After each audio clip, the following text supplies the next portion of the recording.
Welcome back to the Ed Morrissey Show podcast. As always, the Prince of Twitter, the Regent of RedState.com, Andrew Malcolm, at AH Malcolm on Twitter, or X, the Statler to my Waldorf. That's right. That's right. That's right.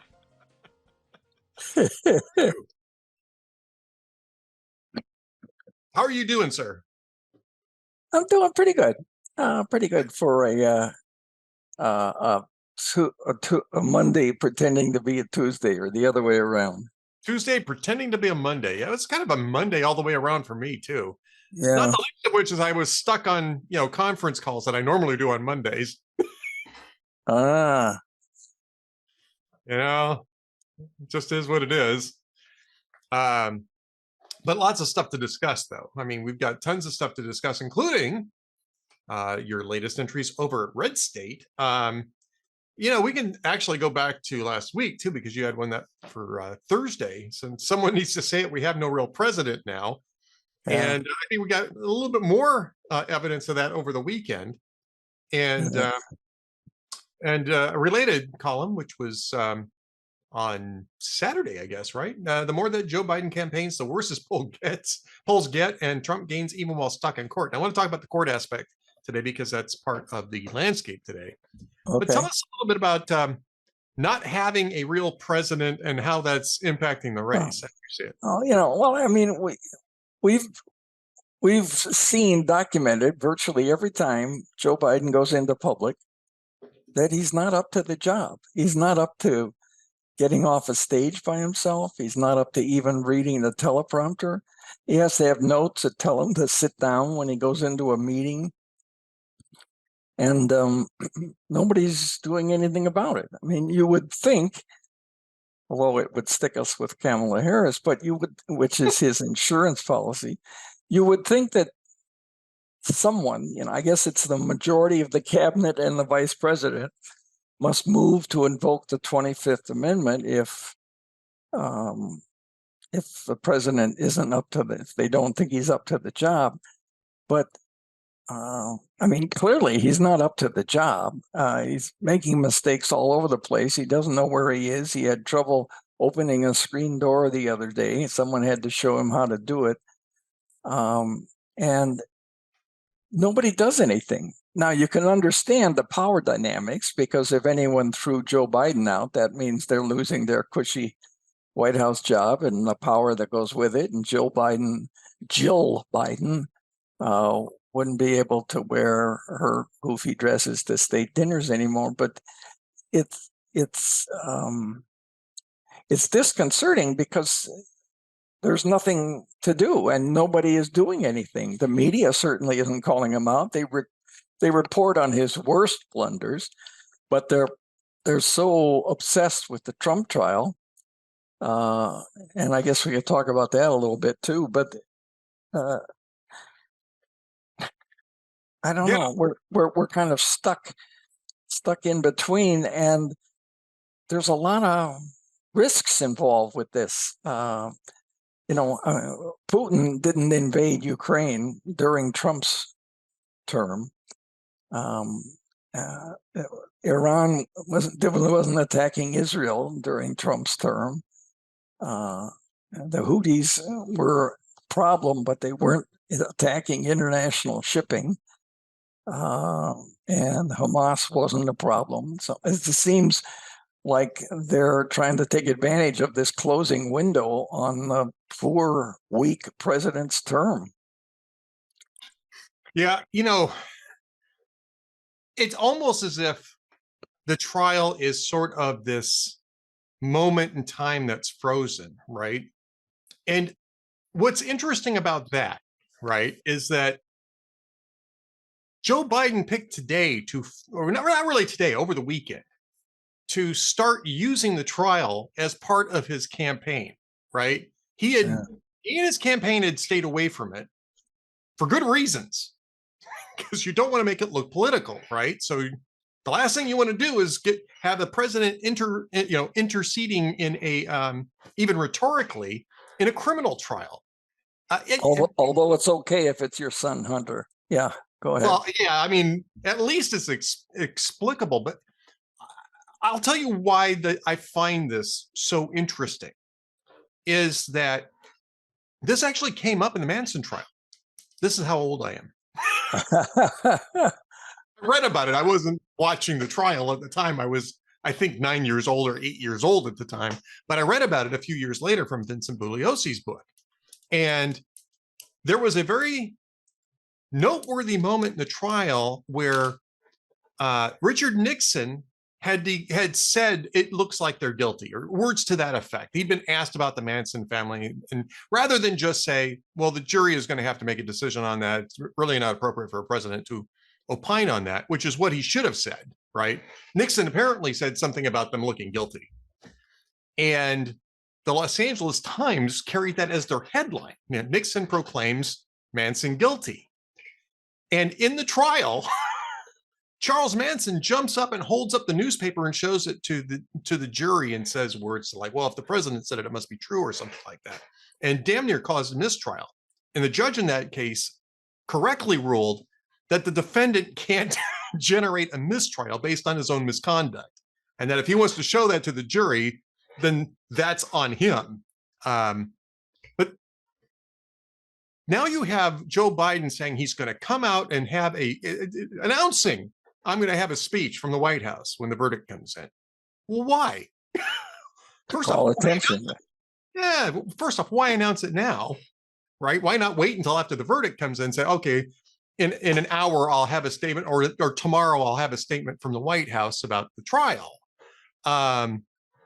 So it makes it look politicized, right? It makes the whole thing look politicized, but that was nothing compared to what happened this morning. Did you see the Robert De Niro presser for the Biden campaign, which was, well, it was a block away from the courthouse? The Biden campaign had a press conference, had a campaign event, at least in the vicinity of the trial, while the jurors are not sequestered. Yeah. I mean, this is, I mean, I find this stunning. It's clearly an attempt to influence the jury, Yeah. and to try to lift Joe Biden's, desperation campaign. And even Politico was saying that they're desperate, they're panicking over the polls. I mean, to me, this is, I guess maybe it just isn't done. Presidents don't do this, especially in the progress. No, you're absolutely right. They don't. They shouldn't. But Joe Biden does, and his people do, because, as you say, they're so desperate.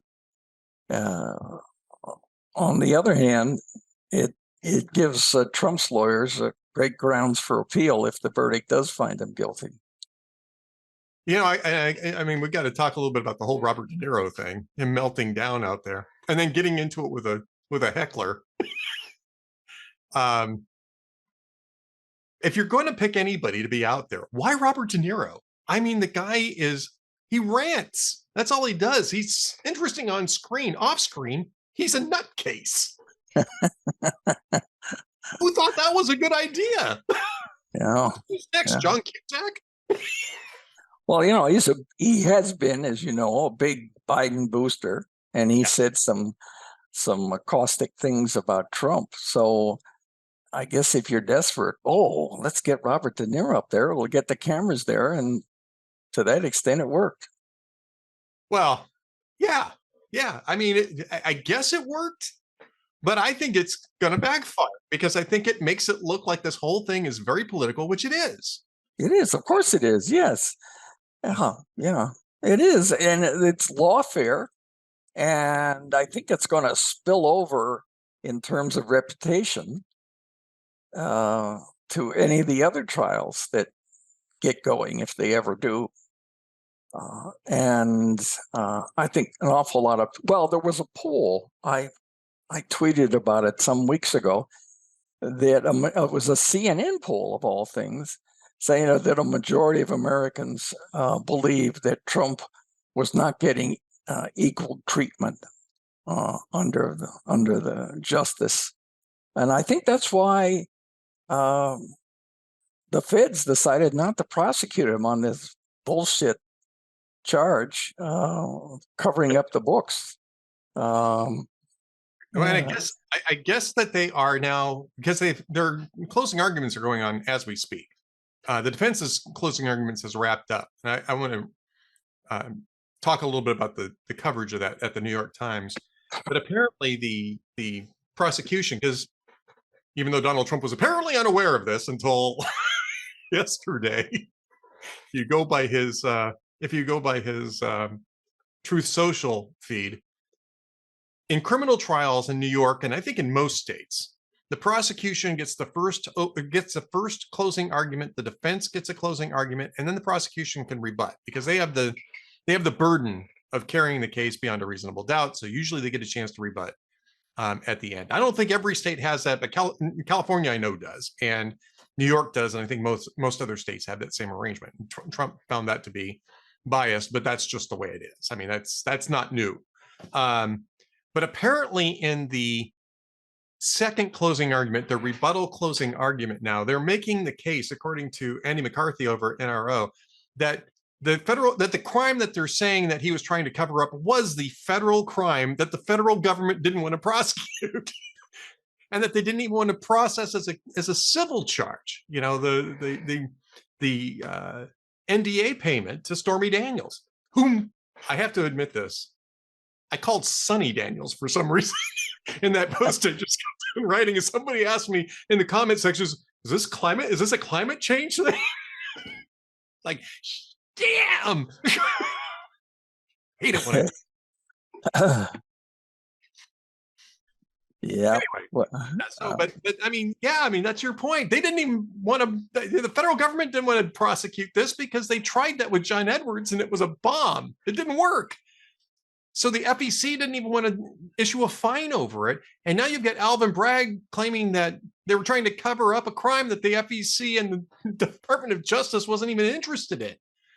I mean, if that's the case here, I mean, Juan Merchan really should be throwing this thing out. He should be issuing a directed verdict at the end of this summation from the prosecution team. And I imagine that Todd Blanche is probably going to move for that. But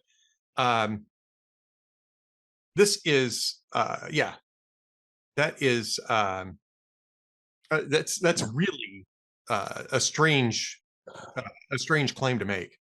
Well, Anyway. the public sees the desperation, and they're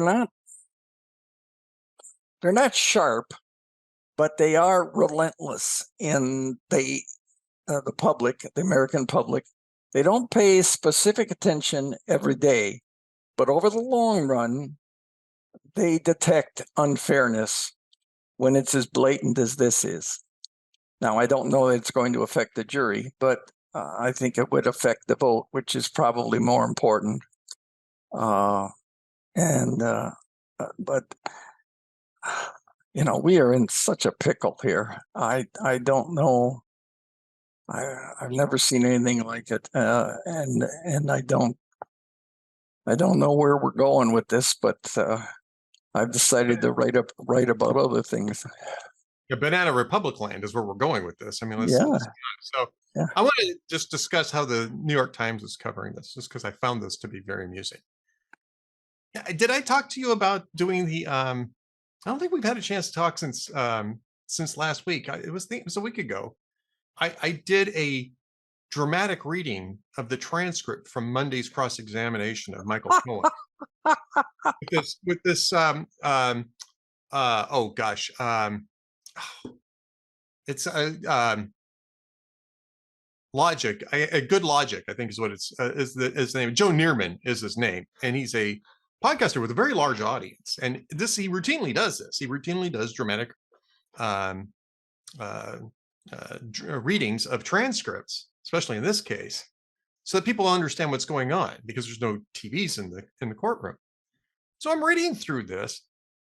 And this is the last day of cross-examination of Michael Cohen, right? Who's the only witness that is testifying that this was a cover-up, that this was a scheme to cover things up, right? That the payments to him were reimbursements for the Stormy Daniels payment, not the Sunny Daniels payment, not the Yeah. Sunny Daniels payment, but and that the retainer fee ledger entry was falsified to cover it up.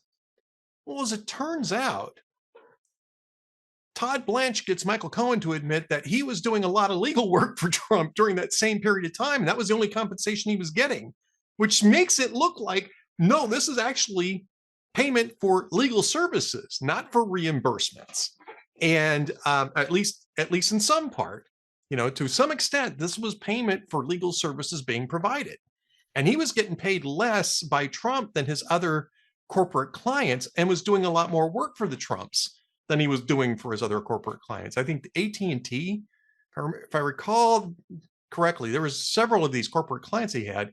AT&T was paying him $100,000 a month, as opposed to Trump paying him $35,000 a month. And I think with AT&T, he had 6 total consultations with them over a 12-month period. Got paid $1.2 million for 6 consultations. In the meantime, he's doing stuff for Trump damn near every day on this $35,000 retainer. Anyway, the point I'm making with this is that if those payments were for legal services, then there's no falsification of those records. They're accurately shown as legal fees, right? And Cohen's making this argument today. Let me, as a former New York Times guy, back when the New York Times was actually the New York Times. Yeah, it's changed. Yeah, it's changed.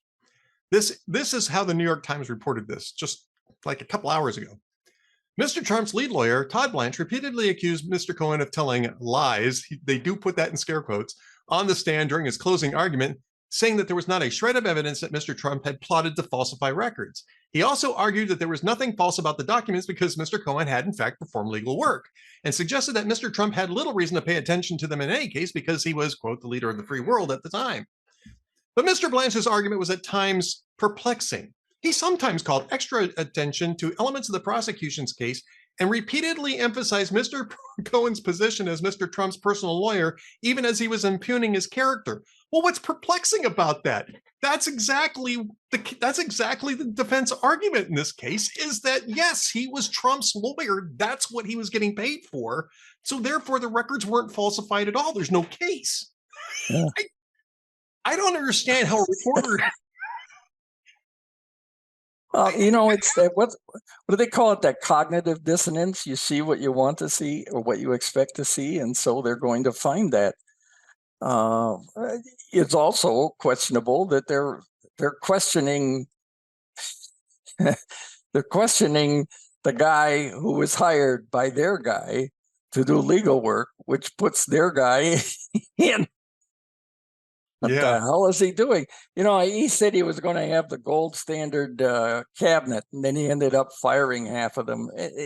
Oh yeah, there was plenty. And I said, whenever he would fire one of them, I would tweet, "Anyway, who hired this guy anyway?" Oh wait. Sorry, I stepped on it. No, that's okay. That's okay. Yeah. Yeah, we should fire the guy who, it was me. Yeah. We did. We're apparently going to rehire him now at some point. So but technically we actually did fire the guy who did that. Yeah. At any rate, the media coverage of this has just been bad all the way around. Oh, it's awful. It's awful.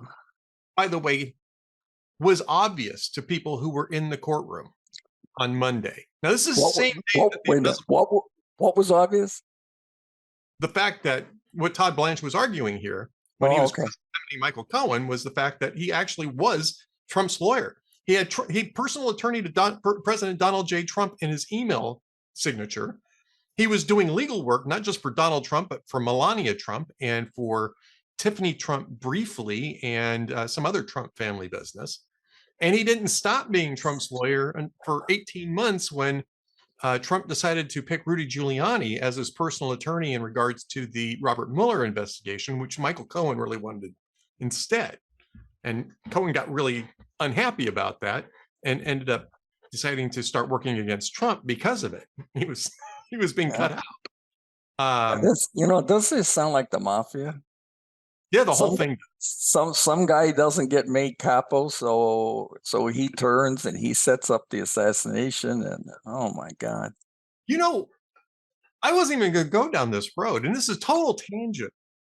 But have you ever seen the movie Kill the Irishman? No. Well, now you're a Cleveland guy, right? At least Yeah. part. Well, it's the movie about the movie is about Danny Green, who took on the mob in Cleveland. Ended up getting killed, but not before, but he survived a number of attempts on his life, and ended up the mob ended up destroying itself over it. This is in the 70s. There's all these bombings going on in Cleveland. I wasn't sure if you might Oh, recall. I wasn't. I was gone by then, but yeah. Yeah, you should watch it. You should Okay. watch it. It's really good. It was actually shot in Detroit because Cleveland has cleaned itself up too much to be the. By the time they were making this movie, Cleveland had actually improved things, and it Yeah, looked. the downtown is really nice now. I hear there's all Yeah, these nightclubs and bars along the river that once caught on fire. Yeah. yeah, no, it's yeah. They couldn't shoot it in Cleveland because it was too modernized, so they went to Detroit, which was in the middle of the collapse at the time. This movie came out maybe 10, 12 years ago, maybe longer ago than that. And it's a really good movie though. Kill the Irishman. Anyway, but that was part of that whole thing too, was mob succession, right? One capo didn't get it, so it was Yeah. I'm sorry, total tangent, but yeah, I mean, so I'm looking at the media coverage of this. Nobody in the media picked up on that part of the cross-examination, which went right to the heart of the case. If Michael Cohen is actually performing legal work for Donald Trump and $35,000 a month is the only compensation he's getting for that, then the records aren't false. Records simply aren't false. There's no falsification going on, which is supposed to be the instrument of this conspiracy to cover something up. Plus all the perjury. I mean, plus all the perjury. We'll just add in. Wow, the perjury. Yeah, right. Well, yeah, the perjury. One more media thing, and then I want to get to your memories, Colin. Yeah, good. The actor Richard Dreyfuss, right? Yes. Jaws. He was in. What was it? What about Bob? That was the funniest one. Really good. He was good in it too. What about Bob? Yeah. He was also in. Oh gosh, The Goodbye Girl. I think he just played basically a version of himself in it, but he was brilliant at doing it. Where he plays the actor. He was in American Graffiti. He was in American Graffiti. He was actually in The Graduate too, a small role in The Graduate. It was his, I believe, his first film role. So he's been around for a while. He did the remake of Poseidon Adventure a few years back. That may have been one of his last or most recent roles. He doesn't work as much as he used to, and I think he's got some health issues. But over the weekend, he went to the Cabot Theater, which is in Massachusetts. I'm not sure if it's near Boston or not, where they were doing a retrospective of the movie Jaws, which came out 49 years ago, right? And he was, the biologist in Jaws. Yeah. And he was very good in that too.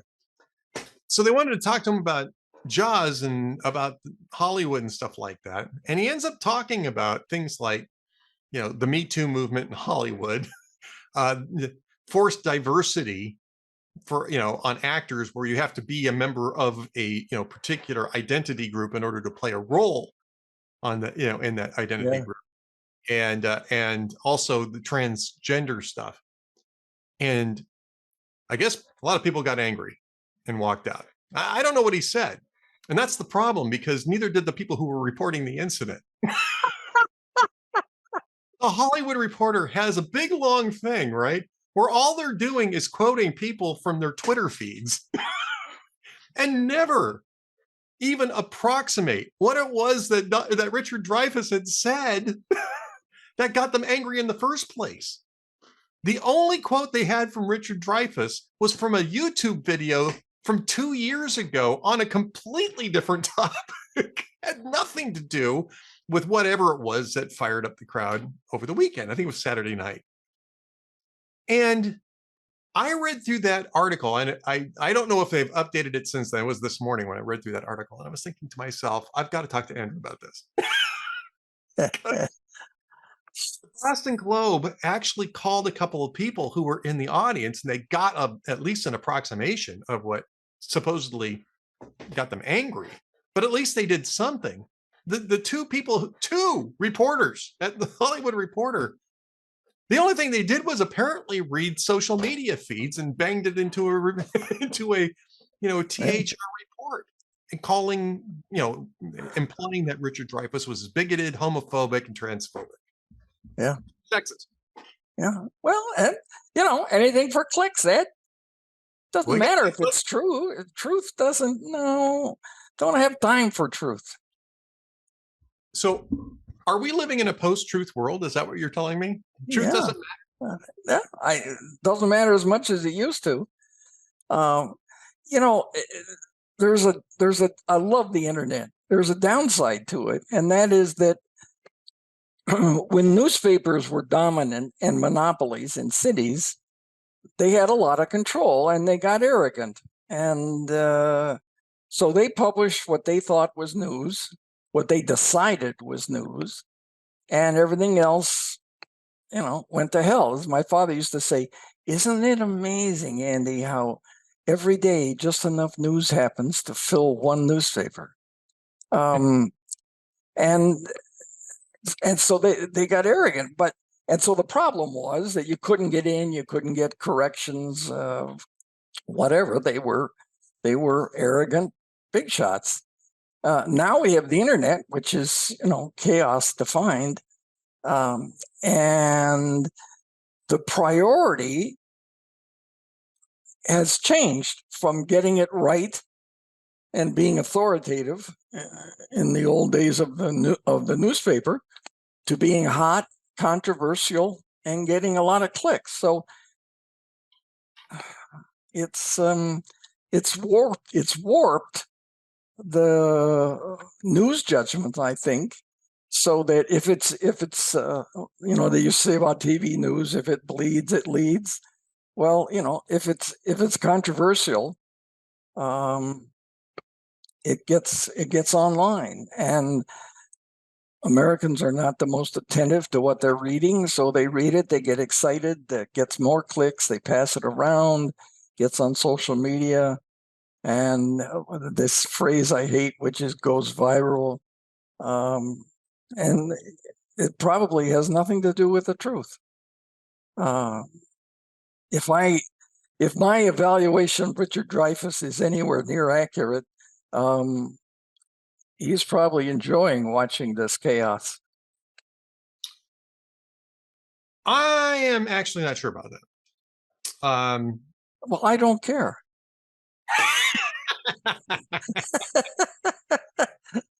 I actually interviewed him once a long time ago, 13 years ago at CPAC, where I was surprised to find him, actually, because Richard Dreyfuss is pretty much a old school liberal,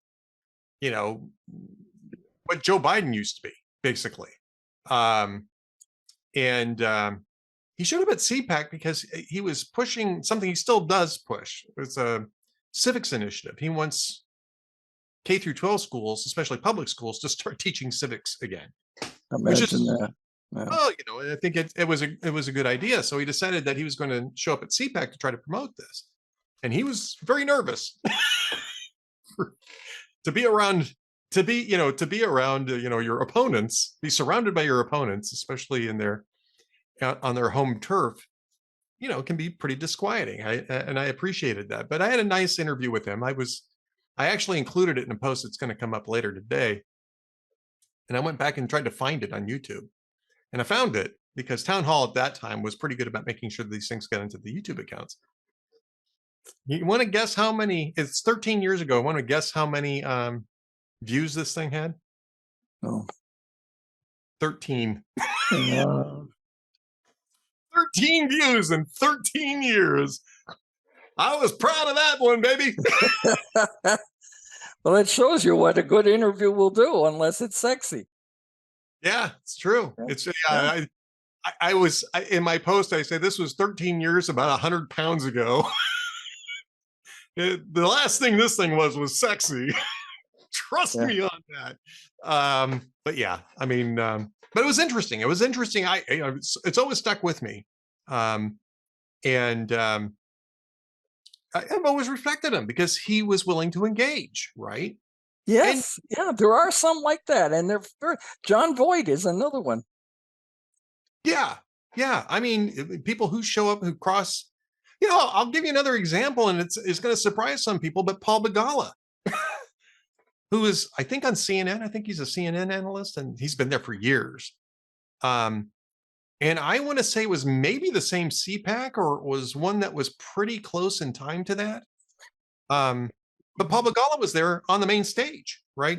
Richard Dreyfuss was making the rounds through the media stuff, right? Paul Begala was on the center stage, engaging with people and being pretty charming. I actually met him briefly backstage, and he was nice enough. Of course, he was sort of on my turf.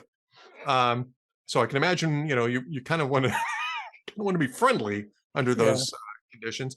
But I've met people who are cold, distant, or sort of, silently sneering, I think is a good way. And Paul Begala wasn't that at all. And I don't agree with Paul Begala, but I did respect him for doing that. Van Jones would be another one who's willing to engage, at least, even though some of his stuff is just batshit nuts.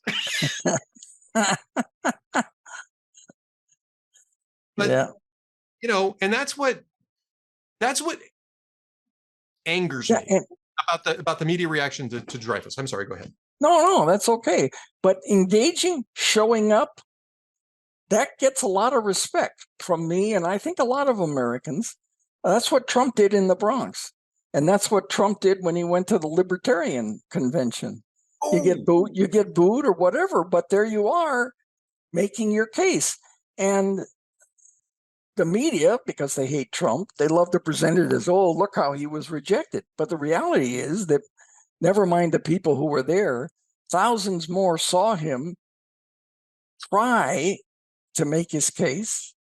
And as far as I know, make his case, just not received well. And they appreciated the fact that he did it. And therefore, the argument that he's making becomes irrelevant. He showed up and asked to vote. That's what, if you watched Trump's Bronx appearance, the TV people found all kinds of folks there. Said, well, he came here. This is not Republican turf. He came here to make a bid. Republicans have not been that good at it over the years, and Trump is. He can make news. He can be the center of attention, and I don't care what his motive is. He does it, and I think it works over the long run. I wrote a book about that. Yeah. Showing up and going red. Just showing up. I mean, even if you don't necessarily go red in that cycle, showing up matters, engaging matters. And let's talk a little bit about the Libertarian Party thing. Because as long as we don't forget to get to my memory. We do. We should. Just briefly. I was surprised that the Libertarians actually extended the invitation. They extended it to Biden too, and he didn't want to do it. But I mean, what was that? I mean, what was that about? This is their nominating convention. Why did they have the Republican nominee? I understand why Trump showed up. I'm just not necessarily sure why the Libertarians offered him the venue in the first place. Gets attention, I guess. Yeah. Clicks maybe. All right. I'm still mystified by that. So the story a Black Rock told me on a Montana mountain. I know you spent quite a bit of time in Montana. So yes, I lived there. Yeah. I knew that. But tell us a little bit about this Black Rock on. Well, I've been doing for the last year or so a series of personal memories that Jennifer Van Laar, the editor at RedState, asked me to do because I shared with her some stories verbally that over the years. And she said, you should write these up. And I thought, nah, who cares? But I did, and they've been quite popular. And so therefore I enjoy writing, and they're outside the paywall. So it's access for anybody who wants to go to RedState. And each one of the memories has a list of all the other memories at the bottom. This one concerned a hike that my wife and I took on a Montana mountain with a local man some years ago. And I won't spoil it for everybody, but the snow was melting. This is late spring in the mountains in Montana. There's still snow around, and that's good because it feeds the creeks for longer into the hot summer. So we were walking, the snow was glistening. We were walking along this path, animal path, and here's a big rock. It's like the black rock, the size of a huge turkey platter. And it's sitting there, and so we started figuring out the story of it, and I won't spoil it for anybody else, but the rock had been there forever. It started up on the mountain, and for a variety of natural reasons, it's working its way down the mountain, and so are the animals that use that rock for life. And it was another window for me into the many minute worlds that are going around us all the time that we don't always see or hear or understand. And that's been a theme in my life, whether it involves space or wildlife, is when I used to go out to the school bus as a little boy in rural Ohio, I would see in the snow footprints of deer and raccoon and birds and a weasel one time and rabbits. And I didn't realize it at the time. I would track them and see where they went and where they came from and all that. I didn't realize at the time, but it gave me a very wonderful sense of, I guess, belonging.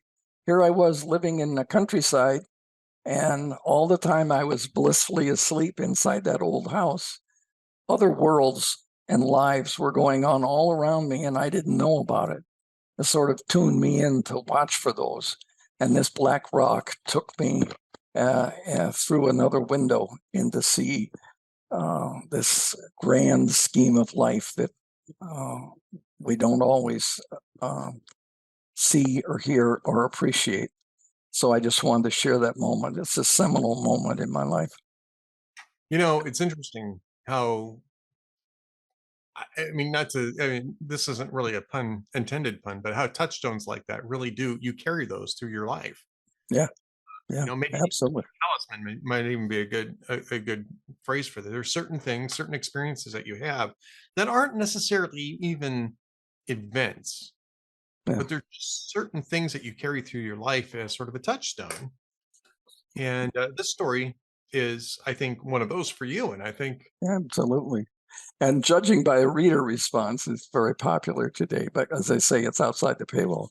But it's sort of like a little mini revelation that you're walking along and suddenly you hear something and it sticks with you. There were little pieces of that. Remember Citizen Kane? Yes. There were little pieces of that in there.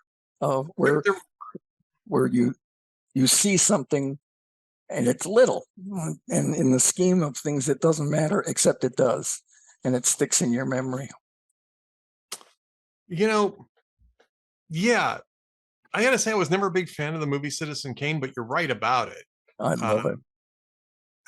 I don't know why. It just, well, because you're an idiot. That's why.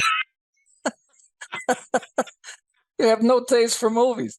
So read Ed Morrissey's reviews. If he doesn't like it, then you got to go see it, and vice versa.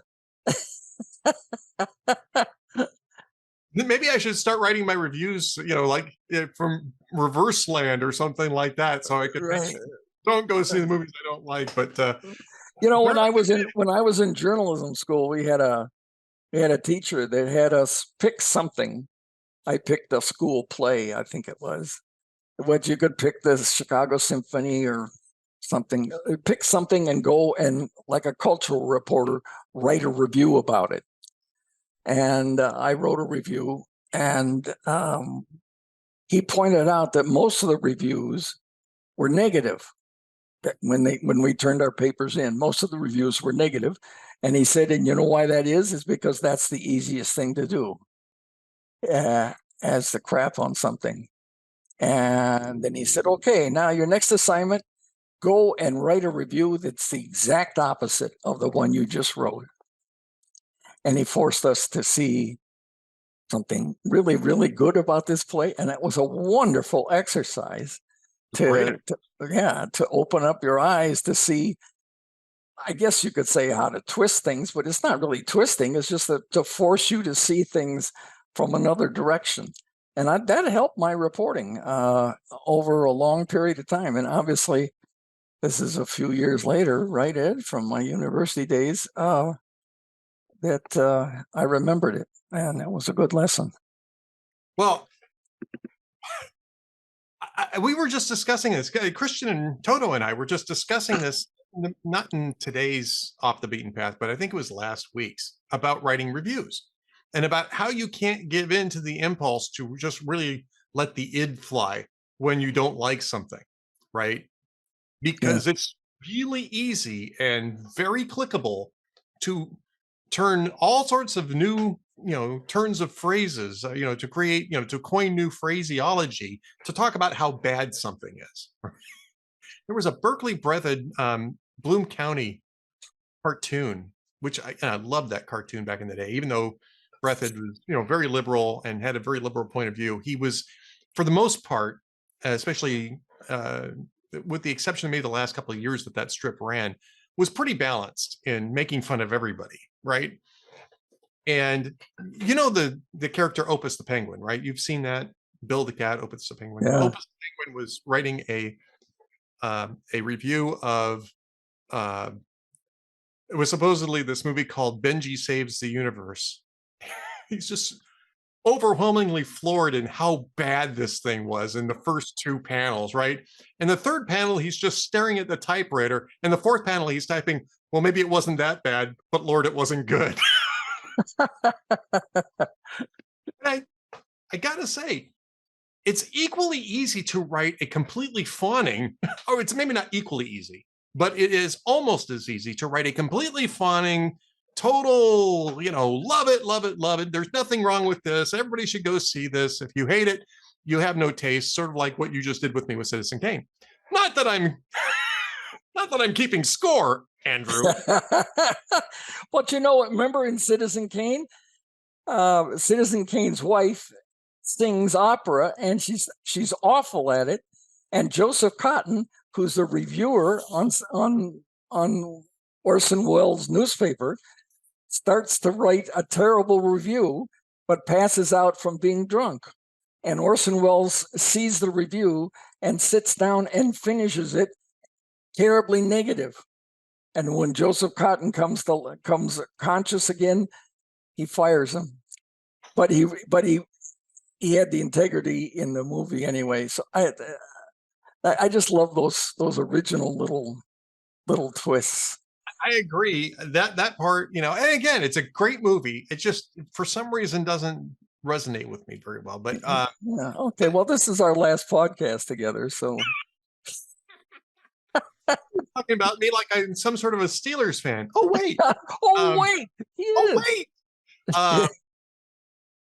But I think is more difficult is writing something that you are ambivalent, writing a fair review of something that you're actually ambivalent about, especially if you have friends that are involved in it. Then it becomes almost impossible. But nuance is very hard, and online nuance does not value. Online, the internet does not value nuance. It's this is terrible or this is great.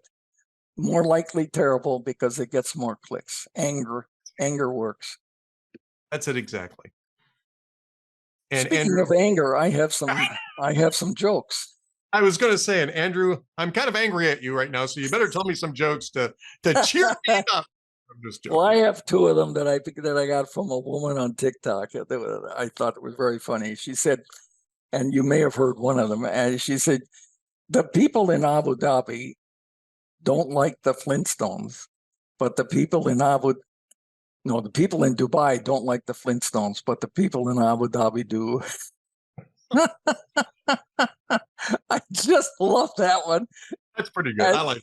Yeah, and there's another one with a woman gets on a bus with her baby and she pays her fare, and the bus driver says, "That is probably the ugliest baby I've ever seen." And the woman is crushed, and she goes and sits down in the back, and she looks at me and she says, "The bus driver just insulted me and my baby."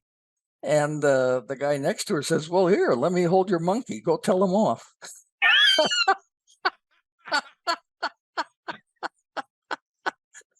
All right, I got a couple for you. I have a couple for you.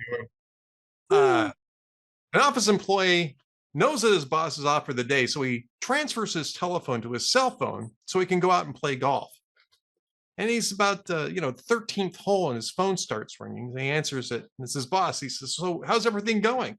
The employee goes, "Oh, everything's going fine. Everything's going fine." And the boss says, "Well, then move your ass, because I'm the foursome behind you." That's jokesoftheday.net. And then I got this one from Instagram. So, and I sent it over to you, so you know this joke, but I'm going to tell it anyway. Man brings his best buddy home for dinner without telling his wife. They show up at 7:30. His wife is just lighting into him while his friend just sits and listens. She says, "My hair and makeup aren't done. The house is a mess. The dishes aren't done. I'm still in my pajamas, and I didn't want to cook tonight. What the hell were you thinking bringing him here?" The husband says, "Well, he's thinking about getting married, and I just wanted to give him a demo." So there you go. Jokes of the day. Hey-o. And of course, we don't need to demo Andrew Malcolm. He is the regent of Twitter, the regent of RedState.com. RedState.com is where you can find everything that he's writing, including the stuff that is his memories series, which are outside the paywall. And of course, you can find him on Twitter at @AHMalcolm. We never call it X here, by the way. We always call it Twitter. No, it's Twitter. It's always Twitter. At @AHMalcolm. So, Andrew, until next week, we will meet again. Okay, and it'll be another month. My favorite month of the year. June. Oh, June is wonderful. June Saturdays are the best days of the year. There's only 4 of them. But June Saturdays, that means you've still got Sunday. And in June, you've still got July and August. It's like a 3-day weekend. Oh, we just had one. Had one? Yeah, we just had one. So there you go. All right, Andrew. All right, buddy. Take care. Thanks, everybody. See you next week.